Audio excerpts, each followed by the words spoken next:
Hello po guys! Ako po ay isang mami. Namroblema po ako sa milasma ko po. Nakita po natin ito sa YouTube at saka sa mga TikTokers. Ito po ay trending ngayon. Try po natin. Ito po yung laman niya. Sana effective to. Ito po siya. Ayan. Hindi ko po ito nagagamit pa. Ngayon pa lang.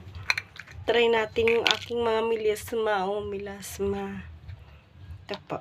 Ayan. Yan po ang laman. Nakita niyo po.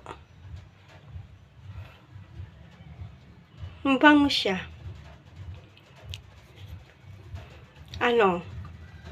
Sa umaga at saka sa gabi natin gagamitin.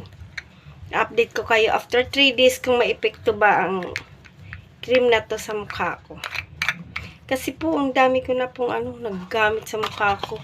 Wala talagang hindi nagbabago. Try lang natin kasi ito ay sabi nila effective daw. Pakita ko po sa inyo yung yung saan po yung mga milasma ko para pag nagamit ko na. Ayan, dami yan. Pasensya na po yung aking buhok. Bagong kulay po kasi ako eh. Thank you po. Update ko kayo after 3 days. Ano po ngayon? Sabado, Linggo, Lunes, Martes uli ako. Video. Pakita ko ano bang nararamdaman ko sa na to, sa cream na to. Salamat guys.